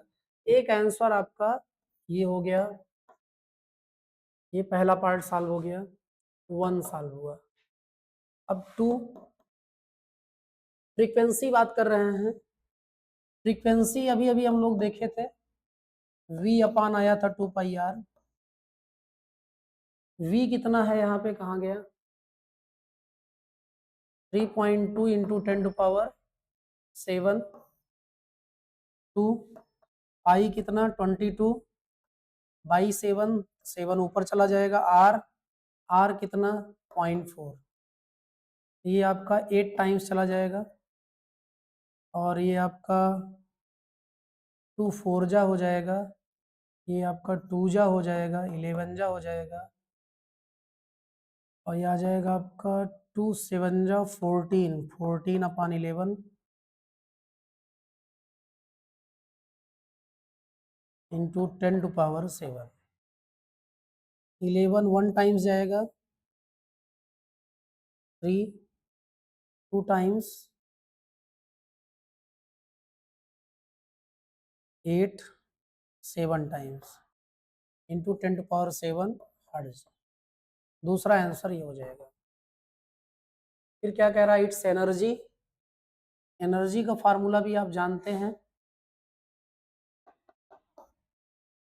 1/2 mv², क्योंकि इलेक्ट्रॉन मोशन में है, 1/2 m है आपका 9 इंटू 10⁻⁻31 v², ये हो जाएगा आपका 3.2 इंटू 3.2, स्क्वायर कर रहे हैं इसलिए 2 बार लिखे, 10⁻⁷ का स्क्वायर हो जाएगा 10⁻14, ठीक है।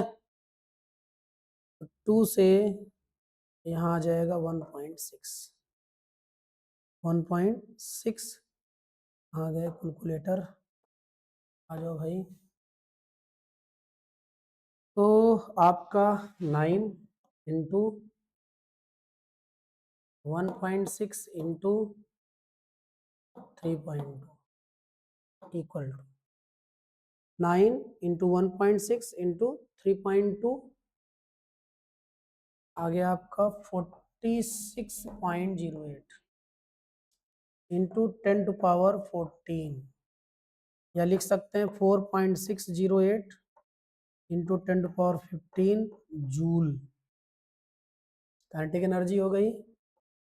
अगला आंसर आपका ये हो गया, ये क्वेश्चन सॉल्व हो गया। आगे बढ़ते हैं, तो बढ़ ही जाते हैं।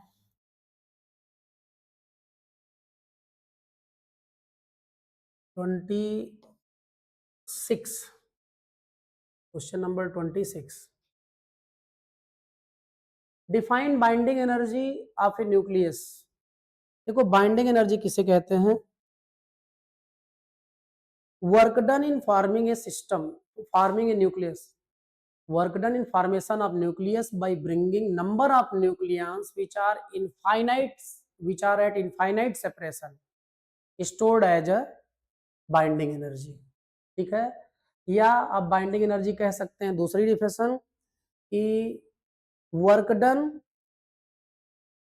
इन separating nucleons from nucleus from at infinite graph from one another known as binding energy of nucleons. या सिस्टम बनाने का बोल दो या तोड़ने का बोल दो, ठीक है, तो बाइंडिंग एनर्जी डिफिनेशन हो जाएगी। फिर एन अनस्टेबल न्यूक्लियस है जो मास नंबर गिवन है, ठीक है, सॉल्व करना होगा। ऐसा करते हैं, आप नीचे चलिए, क्वेश्चन केवल दिखता रहे आपको, 3 मार्क्स का क्वेश्चन है। हाँ, अब देखें यहाँ मास नंबर दिया गया है और बाइंडिंग एनर्जी पर न्यूक्लियन दिया गया है। फिर अब बाइंडिंग एनर्जी आपकी निगेटिव में होगी क्योंकि उतना ही प्लस देंगे तो टूटेगा। ये हो जाएगा आपका, ये रिएक्टेंट की बात कर रहे हैं और इधर बात करेंगे किसकी, प्रोडक्ट की। तो आपका इधर हो जाएगा 240 इंटू -7.6, इधर की एनर्जी हो गई। अब इधर हो जाएगा आपका कितना आ गया 8.5 और 120 मास नंबर है, और ऐसे 2 फ्रैगमेंट हैं, तो 2 इंटू 120 टोटल मास नंबर हो जाएगा। इंटू -8.5 और प्लस एनर्जी होगी। ठीक है, अब एनर्जी आपको निकालना है तो ये हो जाएगा 240 -7.6, ये इस तरफ आ गया तो हो जाएगा आपका प्लस, माइनस है प्लस हो जाएगा 248.5 इज इक्वल टू एनर्जी। ठीक है, reactant product plus energy formula होगा। अब रिएक्टेंट की एनर्जी आप लिख रहे हैं, प्रोडक्ट की एनर्जी लिख रहे हैं और एनर्जी जो रिलीज हो रही है वो लिख रहा है, सॉल्व कर रहे हैं कुल मिला के। 240 कॉमन है, ले लो, 8.5 माइनस 7.6 हो जाएगा एनर्जी, और ये हो जाएगा आपका कितना आ जाएगा 9.9 इंटू 240, ये एनर्जी इज इक्वल टू आ जाएगा, जीरो चला जाएगा पॉइंट हटाने में, फिर 9 से तो 9 4 जा,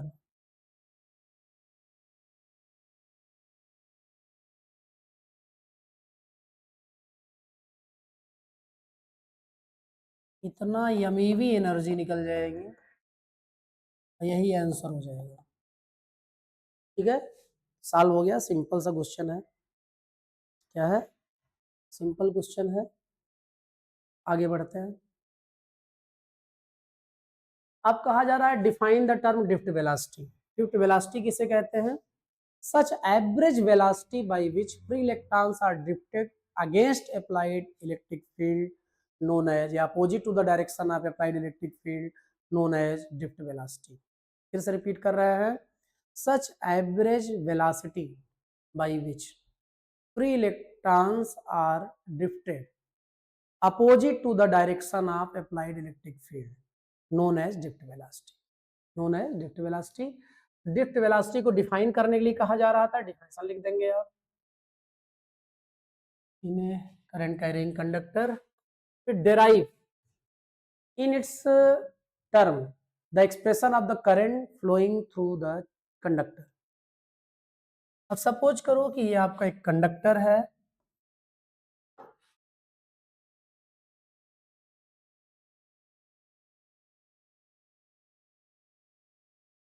क्या है, एक कंडक्टर है आपका, ये कंडक्टर का इंड आपका यक्स है, ये इंड क्या है, वाई है।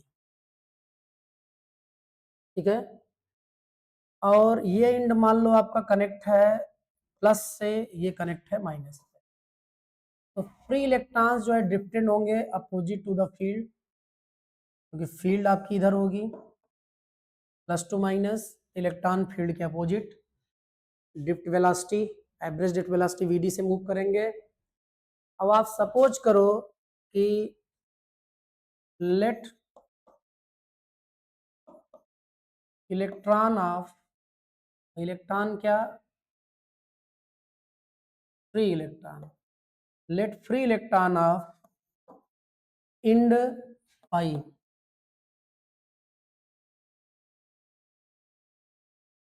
reaches to end x in time t। ठीक है, एक प्रकार से यदि ये लेंथ यल हो इसकी, यल बराबर हो जाएगा आपका स्पीड इनटू टाइम, और यहाँ क्रॉस सेक्शन एरिया ये है। ठीक है, अब जरा ध्यान दें, यहाँ जो है कि इस इंड का इलेक्ट्रॉन यस इस इंड पर पहुंचेगा टी टाइम में।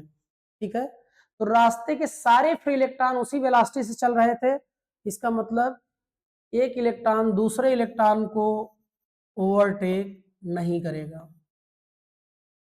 क्योंकि सबकी वेलोसिटी सेम होगी। इसका मतलब यहाँ का इलेक्ट्रॉन यहाँ तभी पहुंचेगा जब यहाँ के सारे इलेक्ट्रॉन यहाँ से पास हो चुके होंगे। इसका मतलब यक्स इंड से टी टाइम में कितने इलेक्ट्रॉन पास हुए होंगे, जितने इलेक्ट्रॉन पूरे कंडक्टर के इस पोर्शन में रहे होंगे। तो आप लिखेंगे I इज इक्वल टू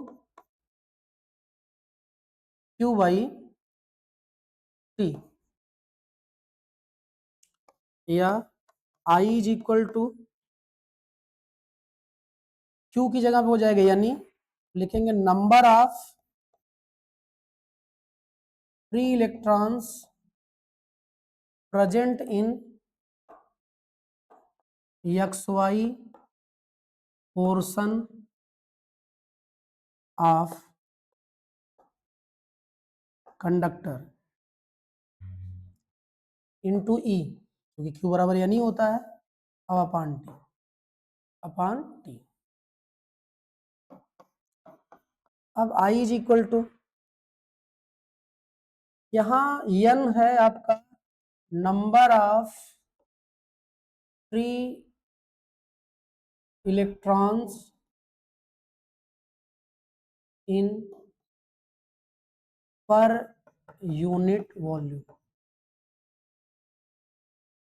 ठीक है। तो number of free electron present in x Y portion of the conductor क्या हो जाएगा, यूनिट वॉल्यूम में n है तो 2 में 2n, 3 में 3n, यहाँ ये हो जाएगा n into volume of X Y portion of conductor, और इंटू ई है ही है, अपान में टी। अब I इज इक्वल टू हो जाएगा आपका n हाई है, वॉल्यूम वायर का शेप सिलेंड्रिकल होता है तो वॉल्यूम का फार्मूला हो जाएगा pi R square H, pi R square की जगह पे ए, एच की जगह पे एल, और ए एल की जगह पे वी डी टी, आप देख रहे हैं ये। तो आप यहाँ पर वॉल्यूम की जगह पे लिख देंगे ए वी डी टी, यहाँ हो जाएगा वॉल्यूम की जगह पे, और ई है ही है अपान टी, टी से टी कैंसिल हो जाएगा, तो आपका I इज इक्वल टू आ गया एन ई ए वी, ठीक है, प्रूफ हो गया। तो क्वेश्चन नंबर आपका कौन सा था, 27 था, जो कि साल हो गया। 28 28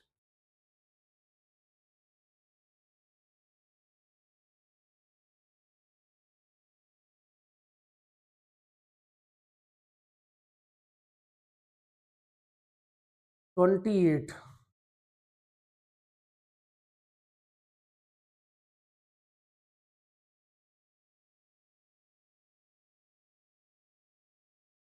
7:30।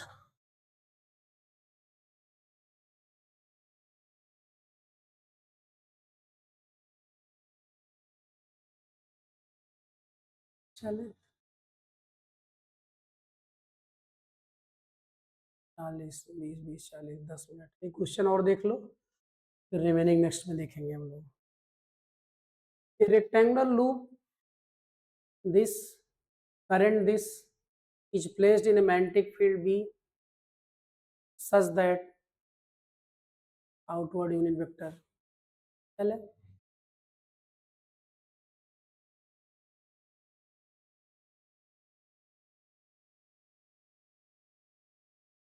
हाँ देखिए जरा,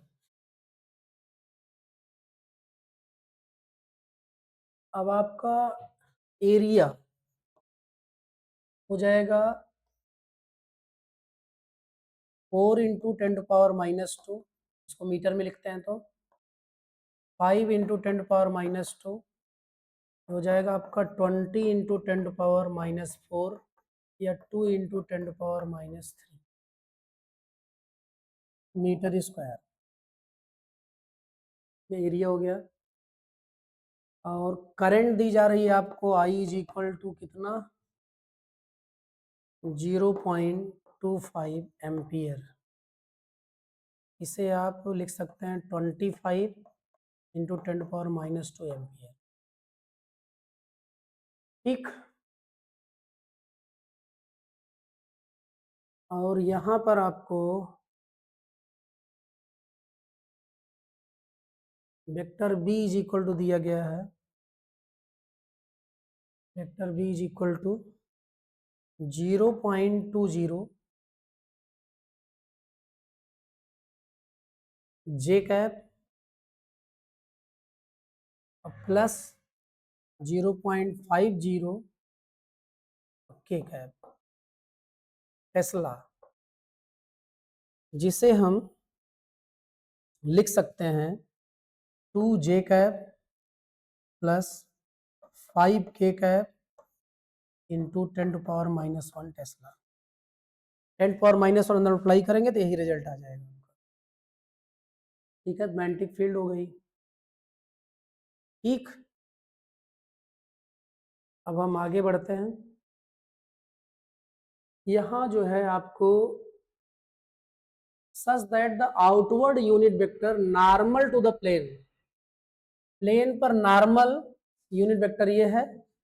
यूनिट वेक्टर है, डायरेक्शन बताएगा। प्लेन पे नॉर्मल है तो प्लेन पे नॉर्मल एरिया की डायरेक्शन होती है, तो एरिया की डायरेक्शन बताएगा। तो vector A is equal to हो जाएगा ए एन कैप, ए कितना है आपका 2 इंटू 10⁻⁻3, एन कैप कितना है यहाँ पे 0.8 आई कैप माइनस 0.6 जे कैप।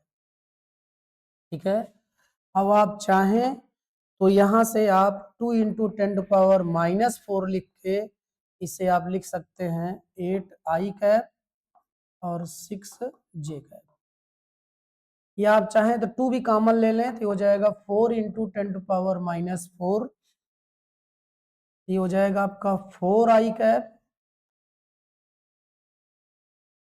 और प्लस 3 जे कैप। प्लस नहीं माइनस था, तो इरेजर भाई साहब यूज नहीं हुए थे आज। ये आपका माइनस है, ये भी क्या है माइनस है, ये माइनस हो गया, ये माइनस हो गया।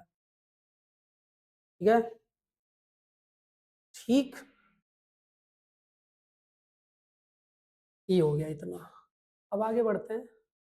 Calculate the magnetic movement, A part है तो m इज इक्वल टू होता है आपका एन आई ए, एन 1 है।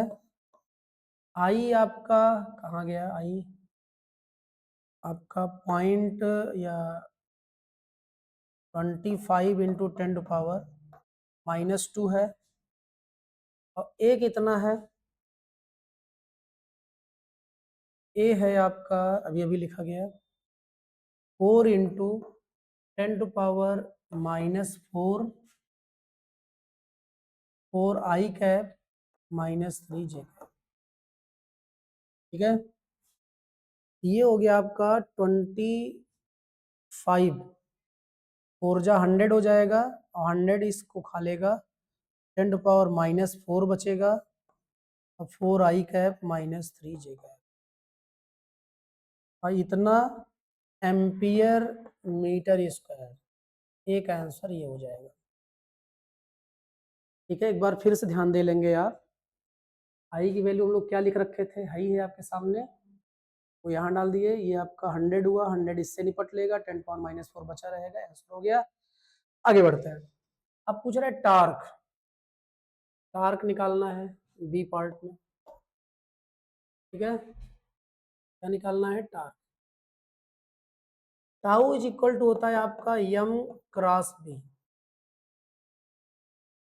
यम कितना आया आपका 4 आई कैप माइनस 3 जे कैप इंटू 10⁻⁻4, क्रॉस बी कितना है, कहाँ गया बी, बी है आपका 2 जे कैप प्लस 5 के कैप इंटू 10⁻⁻1, ये हो जाएगा आपका 4 आई कैप माइनस 3 जे कैप क्रॉस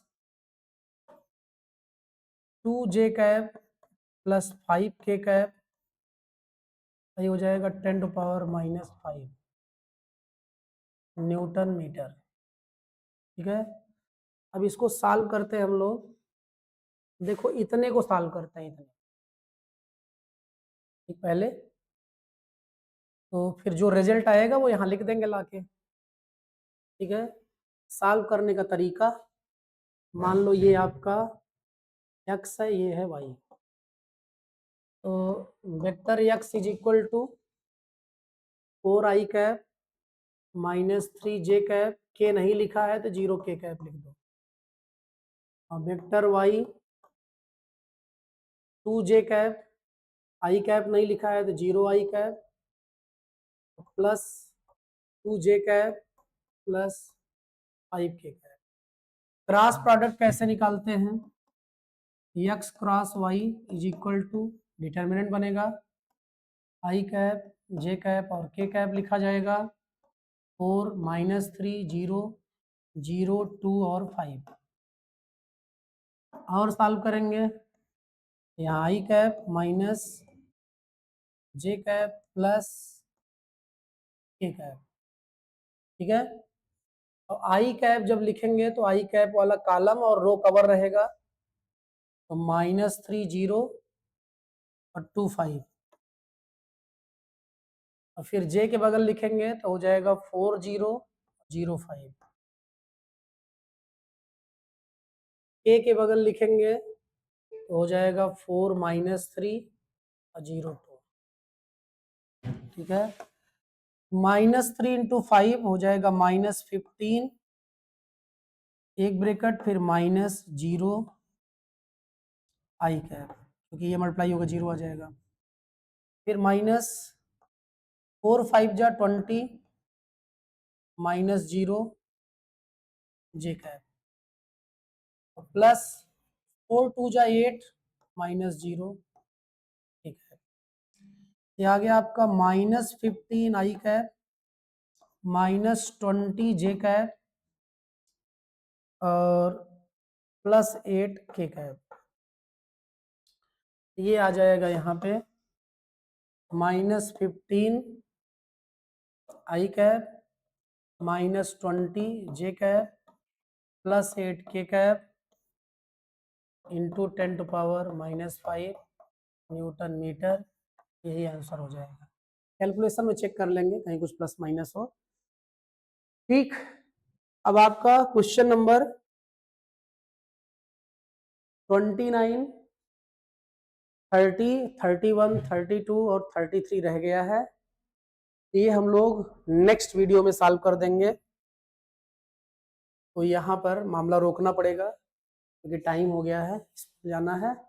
तो थैंक्स प्यारे, arise awake and stop not till the goal is achieved. मस्त रहो, व्यस्त रहो मेरे प्यारे, और यदि आपको आराम करना है, सोना है, नींद लगी है, तो आप टारगेट को अचीव कर लो, बाउंड्री लाइन को पार करने के बाद सो जाओ, कोई दिक्कत नहीं है, क्योंकि तब आपको कोई माई का लाल हरा नहीं सकता है। थैंक्स।